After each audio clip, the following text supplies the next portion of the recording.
Welcome back to the Brothers War EDH. My name is Ryan and this is Chris. And today we're going to go through our top 10 cards in blue from the Brothers War sets. We're just going to preface this by saying that there's only like a handful of cards, in our opinion, in blue that are like worth mentioning. Yeah, worth mentioning. But you know, some of these other cards, you know, you might be able to find some good homes from them. Yeah. For them if you like. Yeah. Very niche stuff, which is nice. I mean, I like the design space here. Right. I agree. And also too, you know, it is kind of cool because in blue, you know, sometimes you just think artifacts. Like, you know, when I think artifacts, I think on blue. It's cool that they gave the other colors some time to shine. Yeah. For this like artifact based set. Yeah. Outside of blue. So, but there's still some good cards, but we're about to go through them. Start off with a shout out. We're going to start with Herkel's Final Meditation. It is a 7 mana instant, 3 blue, 4 colorless. As long as it's not your turn, this spell costs 3 more to cast, so it could cost a total of 10 mana. Yikes. Return all non-land permanents to their owner's hands, end the turn. And hey, end the turn card. You know, return all non-land permanents to their hand, end the turn. I think so. This card is trash, really, but there is a deck for this. I feel like there's a room for every card. Yeah. I mean, blue is good at getting a lot of mana because, especially mono blue, because you have your artifacts, which blue it does really well with artifacts. It's not hard to get to 10 mana. It's really not. So you want to use this in a control style build, right? In a spell slinger build where you don't have a lot of non-land permanents, right? That way, you have your opponents build up their board, and then out of nowhere, at the end of their turn, 10 mana, return all your permanents to your hand, end the turn, and then go to your own turn. I mean, that's the best case scenario. Is that good enough? Probably not. There's better options. There's better options, but I mean, we wanted to shout this out because it is an end the turn spell. Yeah. And hey, it might do something. You know what I mean? There is merit for huge CMC cards, Yuriko, stuff like that. Oh gosh, I forgot about that. Being able to cast stuff for free. Yeah. I mean, you know, there's a lot. This is a powerful effect. However, it's just too much mana. If you can cheat it somehow, yes. So going on to number 10, we are going with Erza, Powerstone Prodigy, the uncommon Erza. 3 mana, human artificer, 1/3 with vigilance. Pay 1 and tap it. Draw a card, then discard a card. Whenever you discard 1 or more artifact cards, create a tapped Power Stone token. This ability triggers only once each turn. I personally, this is kind of the same thing for Herkel's Final Meditation. Yeah. You know, there's probably a deck that this card can really utilize. Its abilities. I mean, you are drawing and discarding. Yeah. So just that by itself, you know, let's say you're in a deck that wants to like reanimate stuff, and it might not be the best thing out there, but you know, let's say you want to reanimate artifacts or something like that. You know what I mean? You get a Power Stone, right? In addition, and you know, it happens once each turn. So if you happen to have some wacky scenario where you know you can do this on like other people's turns, well, I mean you can because you can just use Erza. So if you can untap Erza and just keep on going, by the time you get to your turn, you'll have a few Power Stones and you can probably like ramp out something big. I don't know. Power Stones can help pay for Erza's cost. You know, I really feel like the artifacts in blue in this set is a very supplemental color or a supplemental effect. Like you're going to want to play blue, black, blue, red, you know, maybe even, you know, if you saw our white video with recommission blue white, you know, dumping artifacts in the yard, and then being able to reanimate them or something like that. That's not something blue can do very effectively. So you're going to want like red or something like that. Now, blue, red artifacts is an archetype. So this could probably find room in there. Yep. Next on our list at number 9 is the Temporal Anchor. It is a legendary artifact, 6 mana, 3 blue, and 3 colorless. At the beginning of your upkeep, scry 2. Decent effect. When you choose to put 1 or more cards on the bottom of your library while scrying, exile that many cards from the bottom of your library. So you'll put them on the bottom of your library, then you'll exile them. During your turn, you may play cards exiled with the Temporal Anchor. Again, I think this is a card that you're going to want in more of a reanimation artifact spell. This is too much mana for the effect that you're getting as an engine, a value engine. Yeah, I mean, what do you think about this, Ryan? Yeah, it is. You know, I guess it's kind of card advantage. It's very expensive for it, but you know, I see this working well in those decks where you're scrying a lot. Like there was those two partner commanders from Commander Legends that like really went into like the whole scrying thing. I mean, basically, this is a 6 mana draw 2 on your upkeep. Yeah. Think about it. I mean, you put them on the bottom of your library, you exile both of them. Yeah. That's but if that gets destroyed, then there's exile. But if you can get it back, you know, you can be able to recast those spells. It's only during your turn though. So that's not good. Yeah. Moving on to number 8, we got Sky Strike Officer. It's a 3 mana 2/3 human soldier with flying. Whenever a Sky Strike Officer attacks, create a 1/1 colorless soldier artifact creature token. Tap 3 untapped soldiers you control. Draw a card. Blue-white soldiers. I mean, this definitely looks more like a standard card, but blue-white. I don't know. Is a pretty common. I mean, mono-white's pretty common for like soldiers, but you know, blue has a pretty decent amount of support for soldiers. So you know, I mean, tap. You know, if you're making like a ton of soldiers, this is just card draw.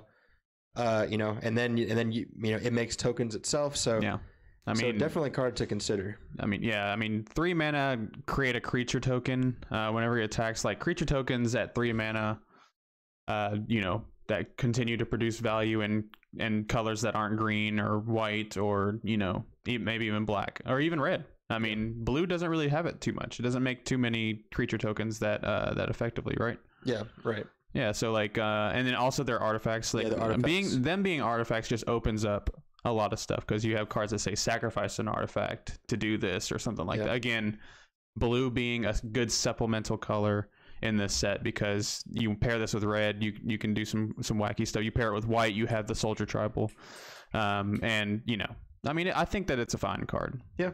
Next on our list at number 7 is March of Progress. Ryan, you want to take this one or you want me to take this one? You can, because I have the next one pulled up. Okay. All right, so March of Progress is a 3 mana sorcery. Choose target artifact creature you control. For each creature chosen this way, create a token that's a copy of it. For each creature chosen this way, why would it say that if you choose one target? Oh, it's got overload for 7. Right. You may cast a spell for its overload cost. If you do, change its text by replacing all instances of target with each. So you would choose each artifact creature you control. You'd create a token copy of it. Wow. Yeah. I mean, and, you know, it seems like a blowout, right? Yeah, it's also too, you know, it doesn't say non-token. Right. So, right. You know, every artifact creature token, every artifact creature you have, you know, especially like I like this card in those decks that like to pump artifact creatures like the Sai. Yeah. Sai's a good one. But you're playing those effects like Chief Inspector, I believe, the artifact creature that gives Chief Engineer. Chief Engineer, or I don't know. Anyways, it's those cards that like pump your. We'll put it up in the video. Creatures. We'll put it up in the video somewhere around. Those are like, you know, if you're making a copy of that, you know, it just gets out of hand very quick. I mean, you know, it is basically like a blowout, right? Yeah. And like, you know, if there's some other artifact creatures that are like maybe utility ones, you know, all of your like mana producing ones, you just get more mana later on. Like, you know, it's a pretty interesting card. Yeah. And I feel is one that I think is going to see some play in those like it's, you know, probably not in like super high power, but in those like fun casual decks that are trying to just, you know, maybe like Brutaclad or something like that. Yeah. Because that's kind of funny. Oh, Brutaclad, yeah. It's like you make them all, you know, let's just say you make them like all of them Blightsteel Colossuses or whatever like that. Yeah. And then you play this. Just insane. But yeah, moving on to number 6, we got Defabricate. It's a 2-mana instant. Choose one. Counter target artifact or enchantment spell. If a spell is countered this way, exile it instead of putting it into its owner's graveyard. Or counter target activated or triggered ability. So Stifle with upside for 1 more extra mana. Yeah, this card's awesome.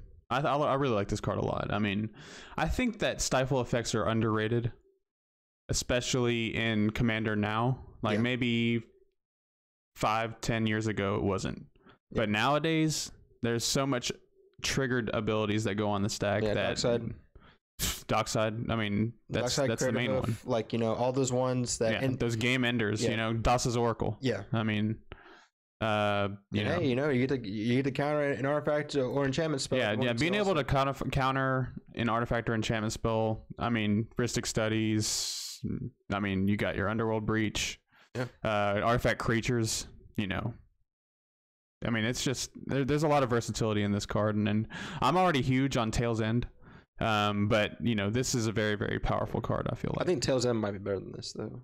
That's Yeah, I mean, it counters a legendary spell, or activated or triggered ability. So yeah, it's still. I mean, this card is probably still going to see some play. Yeah, I think so. Especially in like those in like if you're trying to answer a meta, you know, like a meta call card. Yeah. Like, you know, Chris's Estra deck, if it's just running around all the time and that's like all he plays or whatever. It's like if everybody plays nothing but like artifacts / enchantments, this card would be great in those situations. So we're down to the top 5. We feel like these are we're getting to the core and the meat and potatoes of the Brothers War in blue. And the first one at number 5 is Hulking Metamorph. 9 mana artifact creature shapeshifter. It's got prototype for 2 and 2 blue. Prototype is you may cast this spell with different mana cost, color, and size. It keeps its abilities and types. So you can basically cast it for cheaper. Yeah. But it is at base a 7/7, and you may have Hulking Metamorph enter the battlefield as a copy of an artifact or creature you control, except it's an artifact creature in addition to its other types. And its power and toughness are equal to Hulking Metamorph's power and toughness. Wow, this card is, for an uncommon, this seems like a rare level card. I mean, you look at clones nowadays, and they're usually generally rare, you know, especially if it has upside like this. Yeah. And this being able to come down as a 7/7 copy of any creature, reanimated from the yard or something like that. I mean, this is powerful. I mean, we know how good Phyrexian Metamorph is, and this could be close. Yeah, you close. Get the versatility. It's probably not as good, but it's close.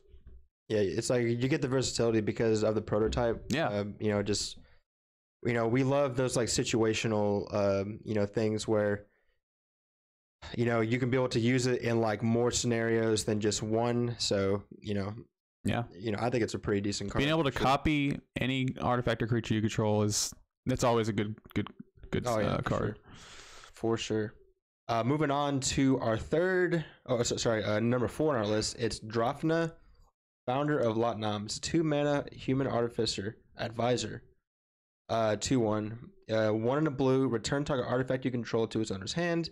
Pay 3 and tap it. Copy target artifact spell you control. Overall, because I know that like people have been trying to find wacky combos with this card, but just overall, you get to protect artifacts you control. I guess it is a combo card if you're able to bounce artifacts continuously somehow. Maybe if you can get like a Gilded Lotus low enough, you can be able to. But those combos take a lot of effort. But also Training Grounds really good with this card. Yeah. Training Grounds is really good with this card.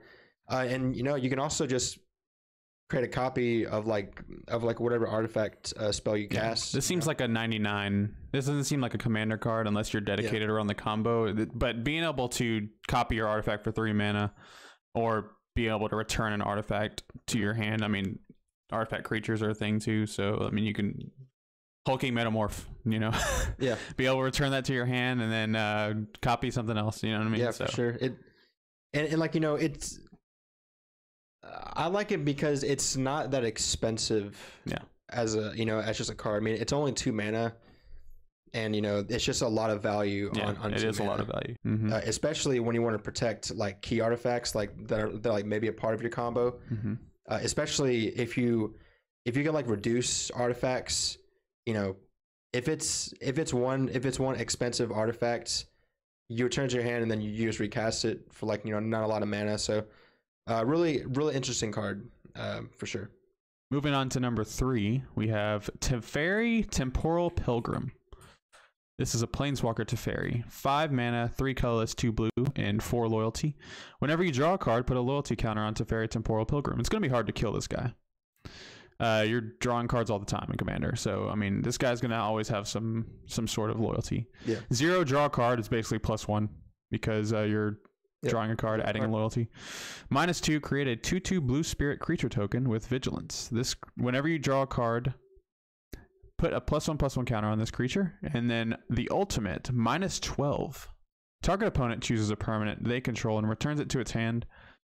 Then they shuffle each non-land permanent they control into its owner's library. Man, I really wish this was each opponent.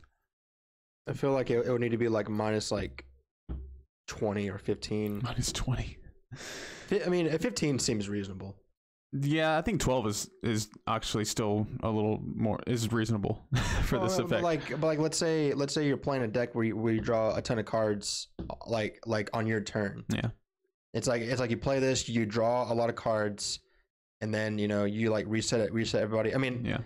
You know, when I first saw this, I was like, man, I wish it said each opponent. Yeah, it's still powerful though. Yeah, it's still powerful. Yeah. I mean, I think it's balanced. It's balanced. It's balanced because each might be too much, because drawing cards is like nothing. Yeah. In EDH. The problem is you're doing 5 mana for 4 loyalty, and you're plussing 1 to draw a card. So 5 mana draw a card.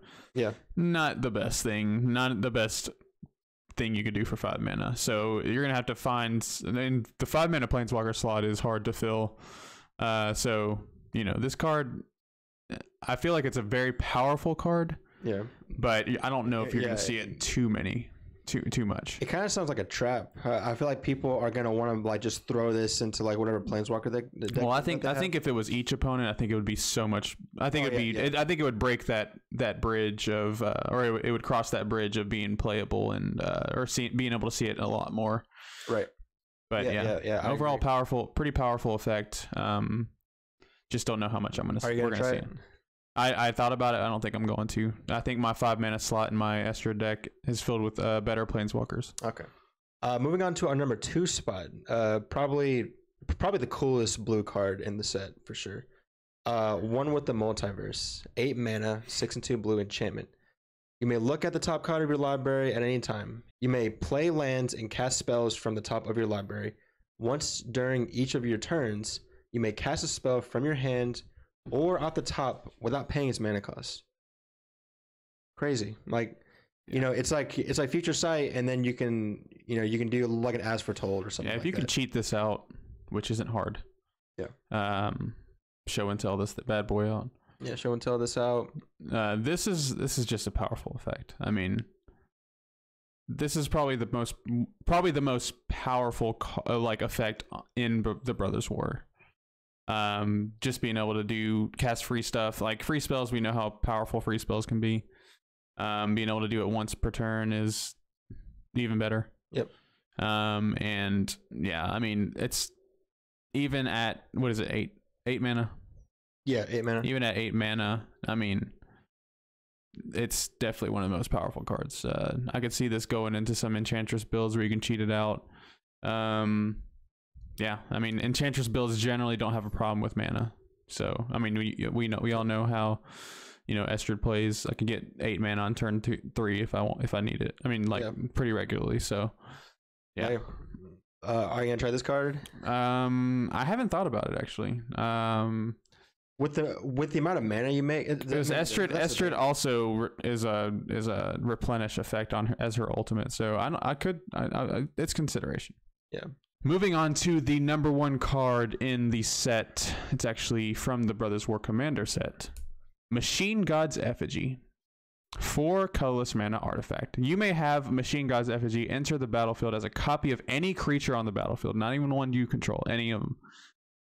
Now this is key here, except it's an artifact and has tap to add blue. And this also taps to add blue. This is a combo piece. The reason why is because it doesn't maintain a creature as a creature. It becomes an artifact. So you can do stuff with Devoted Druid, right? You put a -1/-1 counter on it, untap it, tap it for a green, tap it for a blue, -1/-1 counter on it, untap it. It's not going to die because it's not a creature. Again, Wizards just continues to print cards that are good with Devoted Druid, which I'm happy about because I love negative counters. But yeah, this card is very good. You know, being able to copy the creature and it just stays an artifact. You can copy a value engine or something like that and just keep getting value off of that. They have to have artifact removal to kill it. I think this card's flexible. At worst, it's a 4-mana artifact or a 4-mana mana rock that becomes the worst creature on the battlefield. That's the worst thing. I mean, that's not that bad. It really isn't. So it's not embarrassing, at least, and it's always going to be better than that. I feel like because I mean, sorry, I say copy the worst creature, copy the best creature on the battlefield. I don't know why I said worst creature. So yeah, I mean, I really think that this card has room to be able to be played in a lot of decks. Yeah, it is very versatile. Interesting that you know, it just stays the artifact. Yep. And you know, it's always going to make you mana too. So there's going to be, I mean, you know, I'm not sure what kind of decks people are going to play it in that like might not be dedicated to like combos. It's like like abusing that part of it. But I mean, any deck that wants to copy creatures, like any. Yeah, I mean, it's just better than clone in general. So yeah, I mean, you're gonna find a lot of those. There's a lot of clone decks out there. This is gonna fit in pretty nicely with those. Yeah, maybe I just haven't really made a clone deck before, so I don't know. Yeah, this might go in Drew's File Smasher Sakashima. Oh yeah, man. So yeah, there you have it. That is our top 10 blue cards with one shout out. If you happen to like this content, make sure you like, subscribe, share, subscribe, and turn on that notification bell at the top or wherever it is. And yeah, we'll see y'all next time.